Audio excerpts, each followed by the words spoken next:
Stammtisch, actualidad y política alemana en español.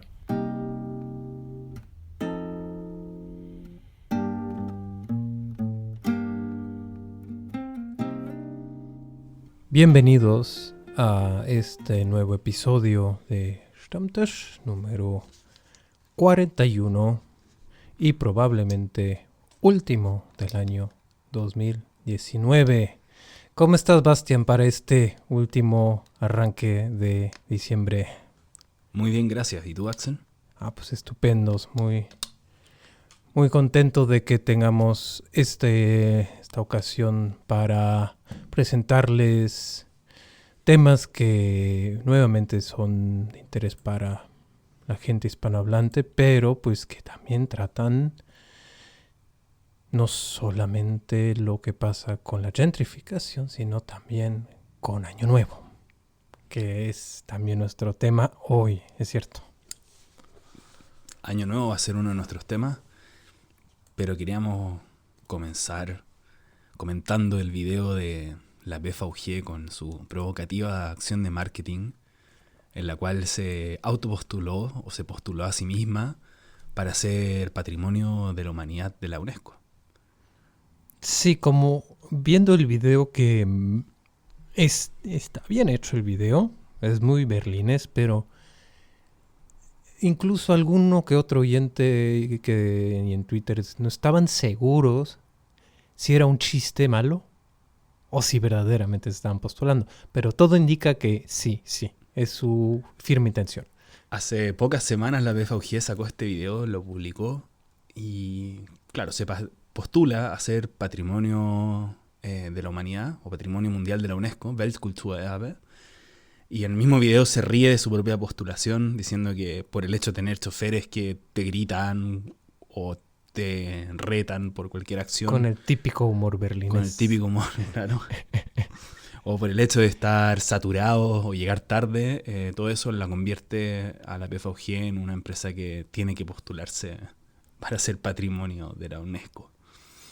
Bueno, un poco como casi que tuviera la misma categoría que el Taj Mahal o Machu Picchu. Según. Pues es de hecho su hashtag, si se puede decir así, de que se ponen en igualdad de términos con pues sí, otras representantes culturales, digo, no. Y no solamente es esa, por ejemplo, los voladores de Papantla también la tienen, el flamenco tiene, el tango lo tiene. ¿Se te ocurre algo más que haya ganado esa nominación? No, podríamos ir tangible e intangible. Sí, podríamos ir en una lista eterna, pero esto no es una broma y las razones que entrega es que es una red viva de personas que satisface el deseo de la movilidad en el espacio cultural de Berlín. Y el segundo punto, según la empresa, es que la BVG simboliza la historia humana, en el sentido que durante un periodo de la historia estuvieron divididos en lo que era la BVG, en el Ost, y la BVB en el West, y que ahora están reunificadas después de la reunificación alemana. Esos son como los dos argumentos de fondo que entregó la empresa para postularse. Su antigüedad va mucho más atrás, va al siglo XIX, incluso. Sí. Entonces, efectivamente, por antigüedad, tienen su justo reclamo. O sea, me parece que es muy joven esta historia de la división, que es ardua e interesante. Yo mismo me he dedicado un par de horas, incluso días a eso, porque lo amerita, pero incluso va más atrás, porque sí, son de los primeros metros y efectivamente es parte de la historia de la humanidad. Ahora, que tengan mérito suficiente para postularse es otra pregunta, y de hecho hacia el final del video una de las propias berlinesas les pregunta: ¿Seid ihr komplett bescheuert? ¿O están dementes de postularse? Y ellos dicen sí, pero lo vamos a hacer igual. Más allá de la campaña de marketing de la empresa, que siempre son muy buenas las campañas de marketing de la BVG, hay alguien que está haciendo el trabajo bien ahí. Absolutamente. Porque esta no es la primera. Hace un par de sentido años, de humor, sí. Alcanzan su... Y hace un par de años sacaron esas zapatillas para tener que, si te comprabas las zapatillas, tenías una Jahresticket, un Jahresabo para la BVG. Sacaron Dark una vez el boleto de 30 años. Tal cual. No, tienen ahí su... Bueno, pero nosotros hablamos con una periodista y autora, Nadire Yilmaz Biskin, quien ha sido una de las voces críticas del comportamiento de la BVG en términos generales, y le preguntamos qué críticas merece esta acción de marketing de la BVG.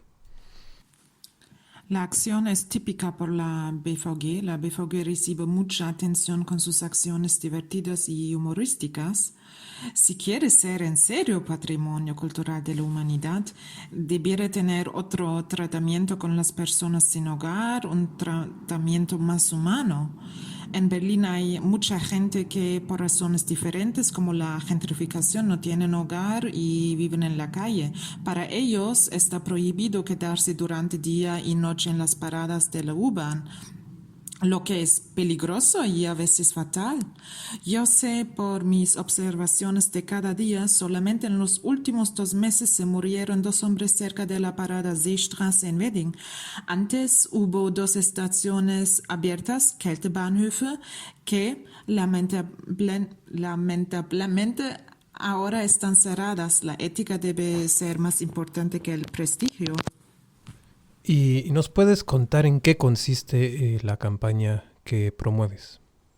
Yo escribo sobre la situación de la gente sin hogar en Berlín en las redes sociales, comparto entrevistas y una petición nueva de mi colega, la periodista Ulrike Wagner.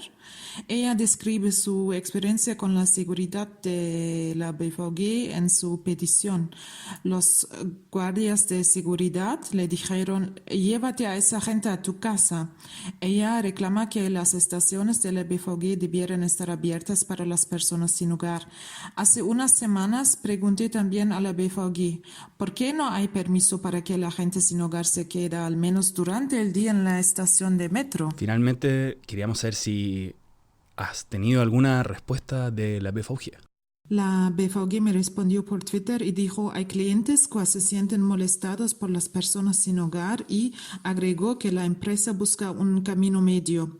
Mucha gente respondió a ese tweet de la BVG argumentando que nosotros también somos clientes y tenemos otra opinión.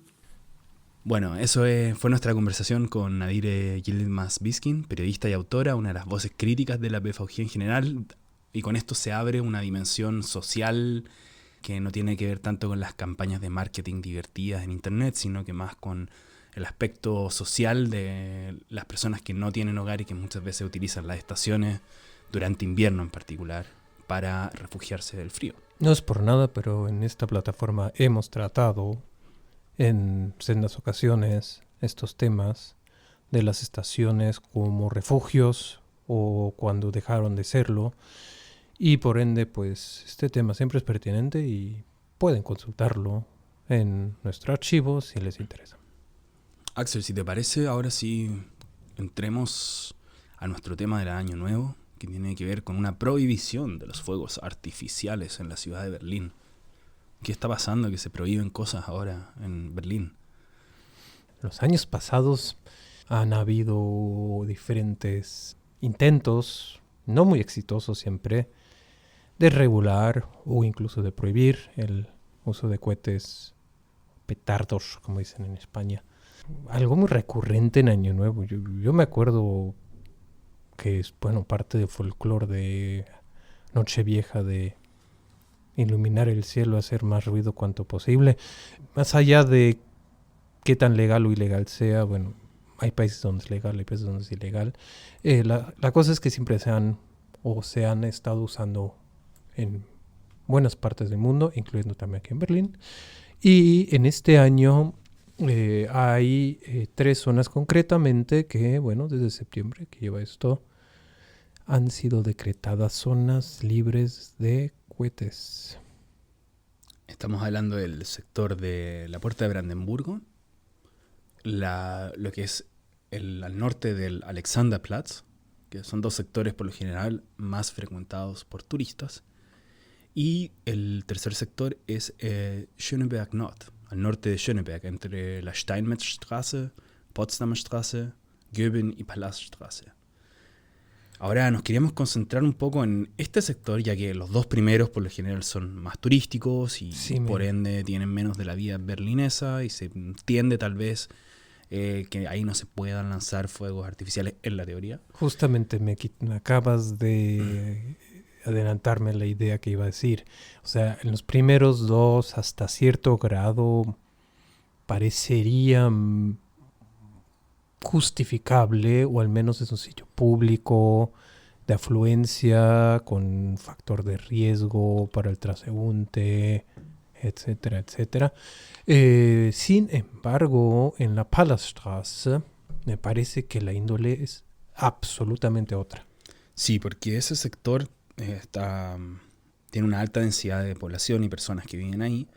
Y desde los años 80 en particular, en adelante, existe lo que es el Palastgebäude, se conoce como Palastgebäude, un edificio característico de esa zona, una construcción que fue concebida como vivienda social, que es una especie de Como Plattenbauten, Plattenbau pero del West, del West.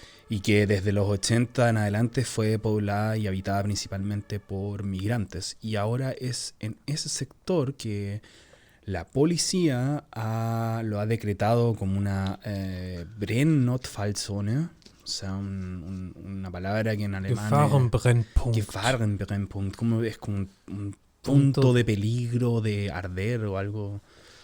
Es, bueno, Lo particular... hasta donde tengo entendido, el año pasado hubo enfrentamientos. Sí, entre la juventud se corre la voz que es uno de los puntos álgidos para ir en Año Nuevo y tirar cohetes, pero como la razón que dio la policía y en particular el secretario interior Thorsten Ackmann del SPD para decretar este sector como que Gefahrenbrennpunkte es que los años pasados hubo ataques a policías y bomberos en ese sector, ataques masivos. Hay un par de videos circulando en internet, yo los vi, son bastante, bueno, ruidosos, que vamos a decir. Pero claro, esa es la razón que hay detrás. Ahora, nosotros nos queríamos preguntar por qué este sector y no otros.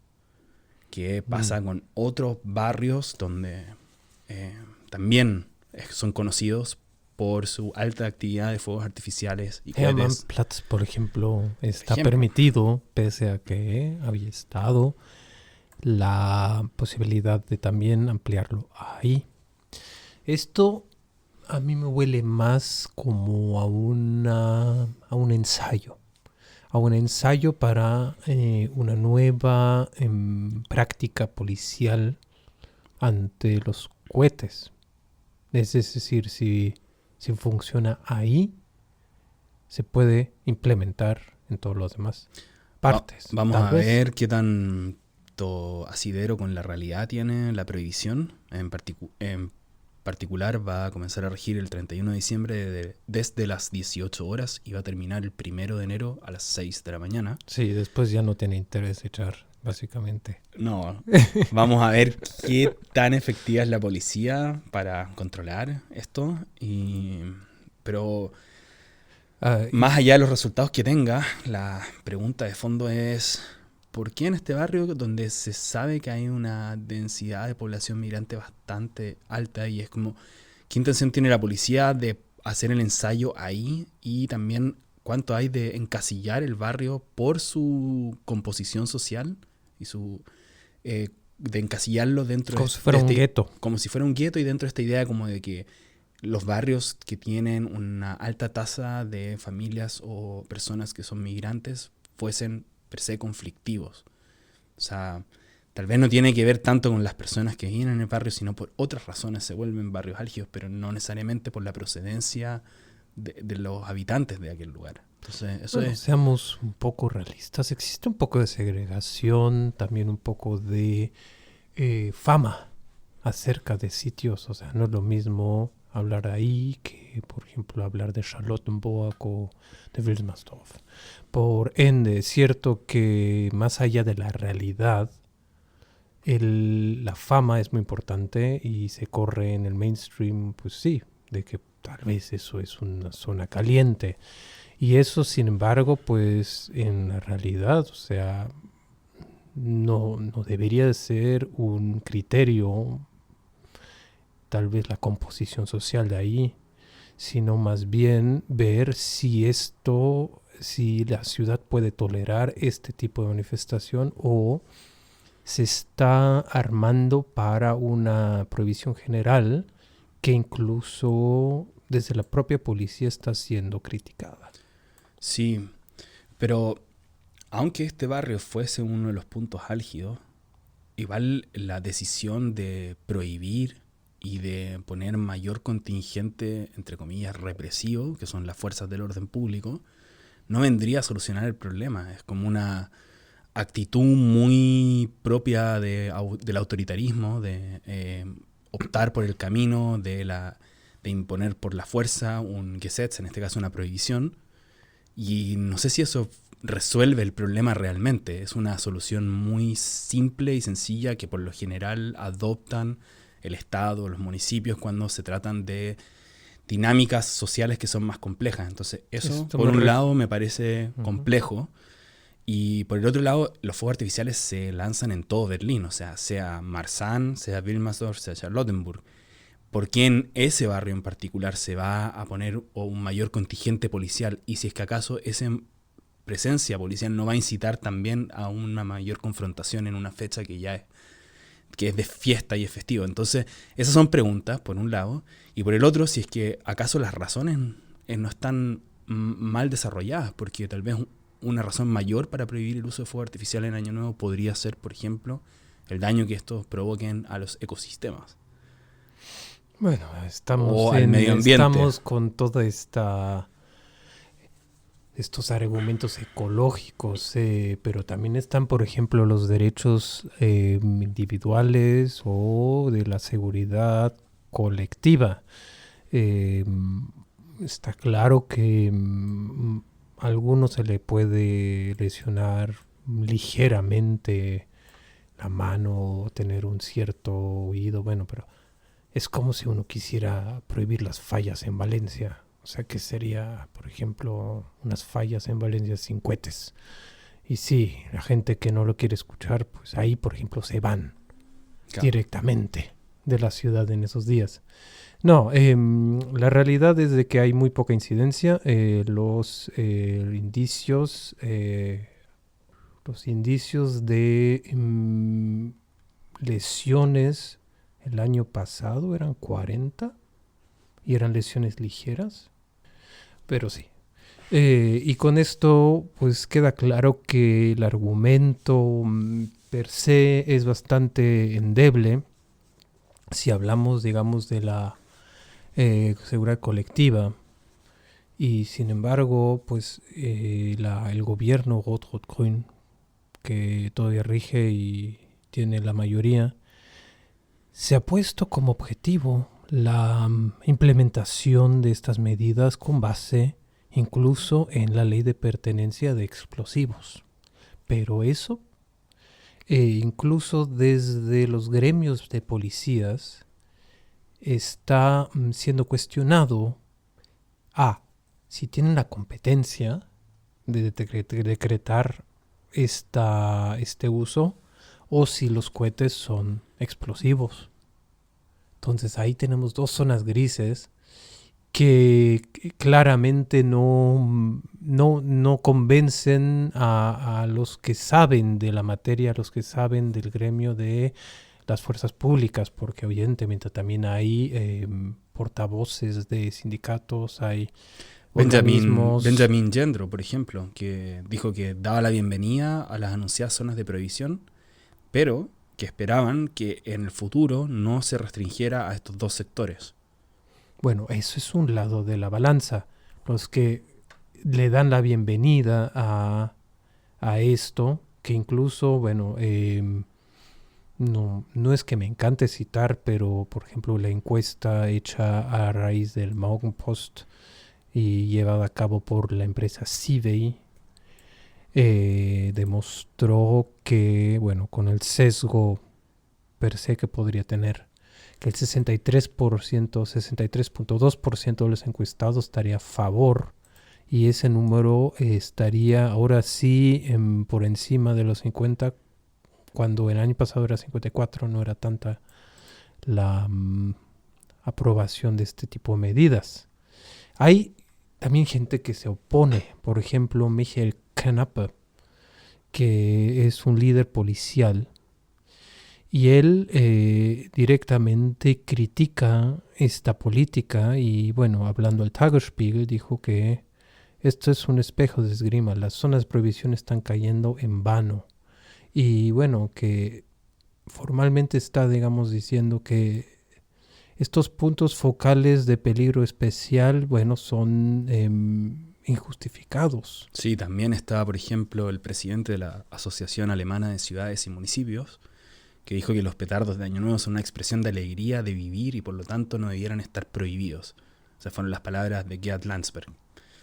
Hay gente a favor, gente en contra, es evidente, una medida así.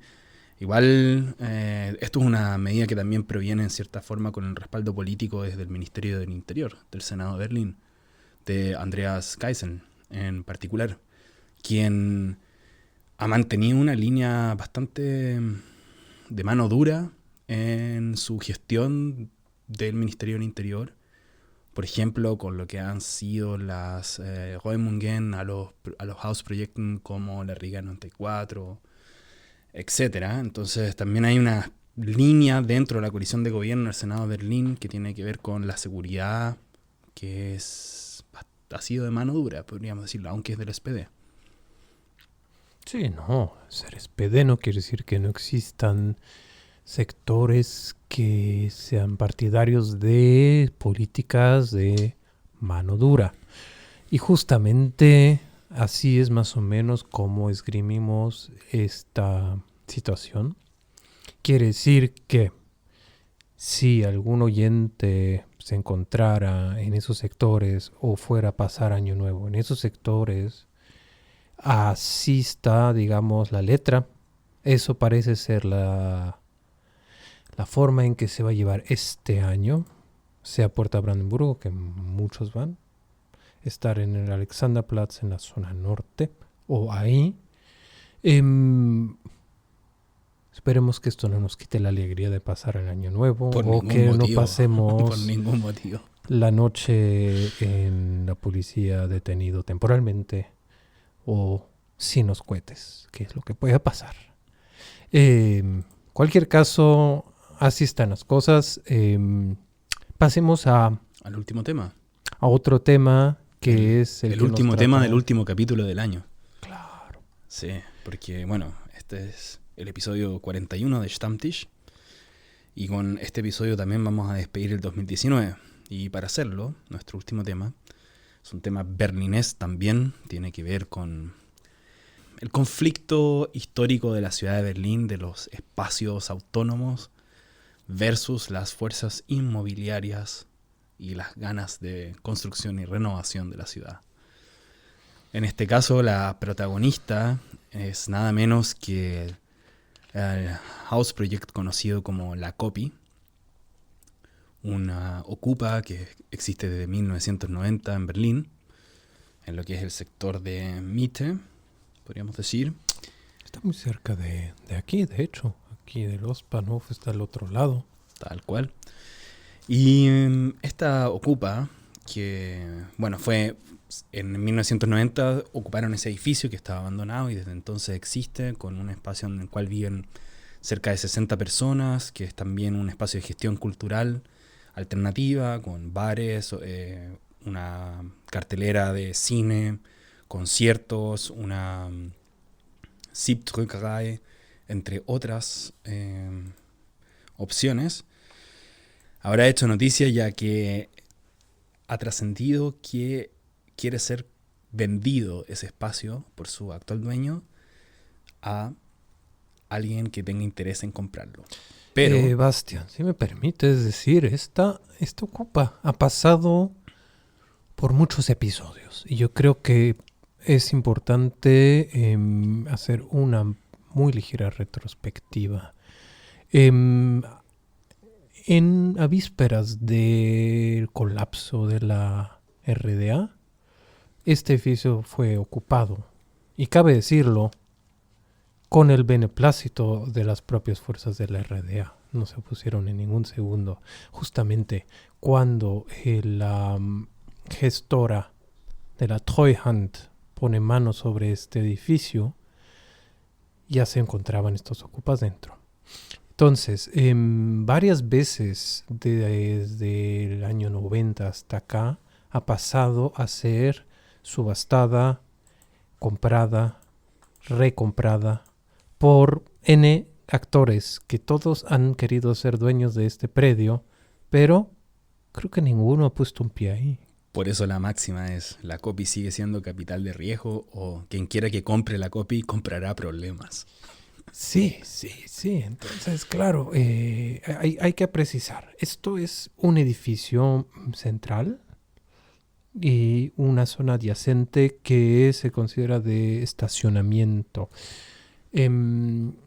Recientemente la zona justamente esa de estacionamiento ha sido puesta en un plano de urbanización, pero no implementada todavía, porque el ayuntamiento pues le puso freno a esto. Por razones, arguyeron más razones de uso de suelo, pero sí, en realidad más bien se atenían a la realidad de que no tienen acceso ahí.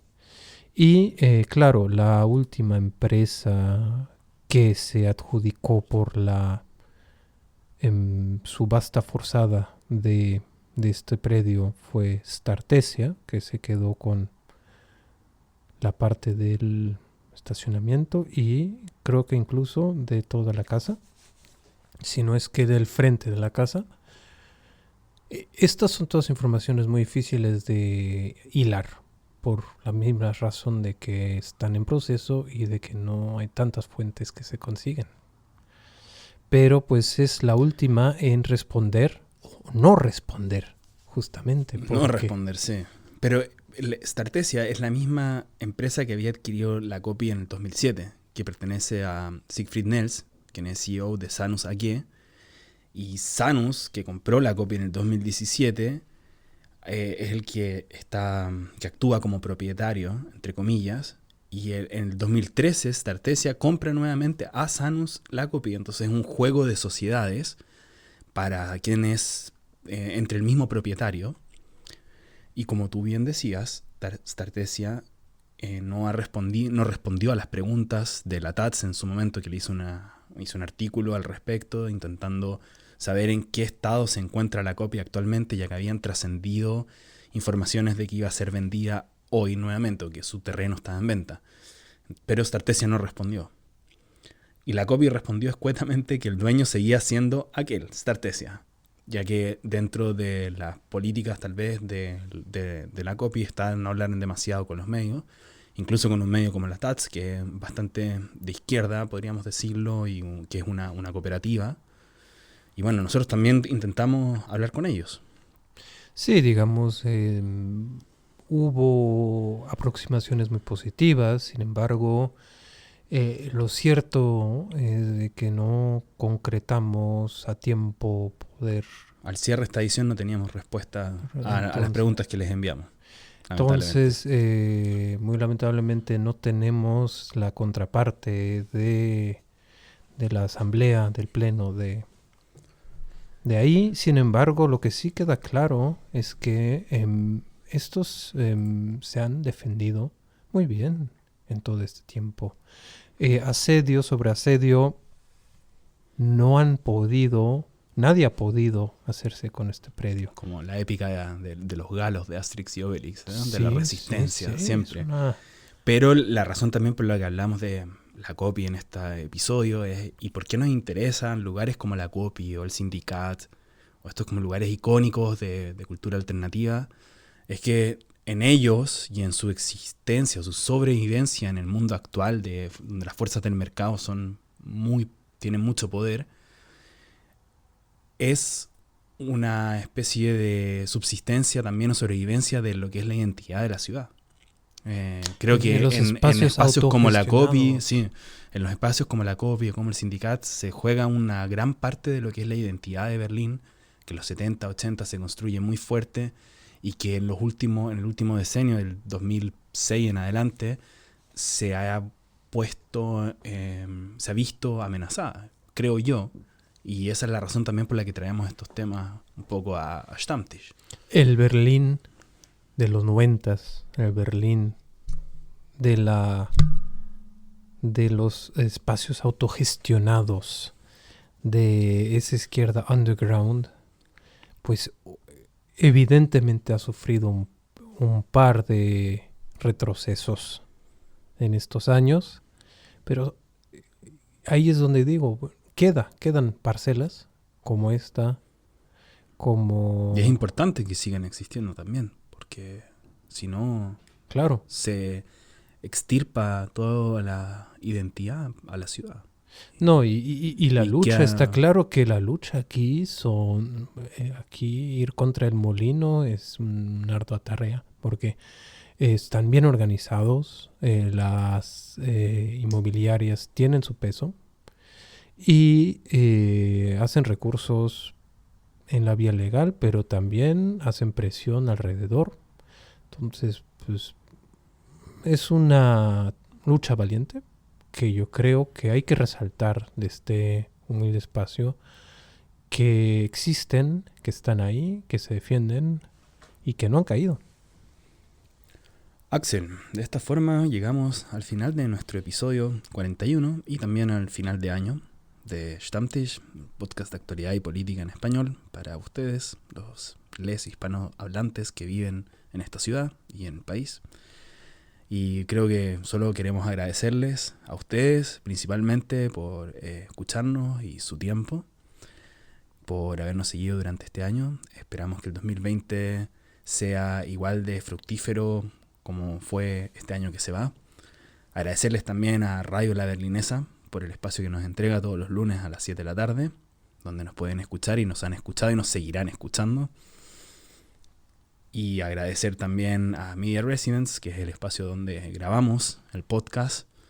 Y de esta forma, de desearles que tengan unas felices fiestas, que el fin de año sea bueno para todos ustedes y que el 2020 se venga lleno de aventuras, novedades, energías, historias y locuras.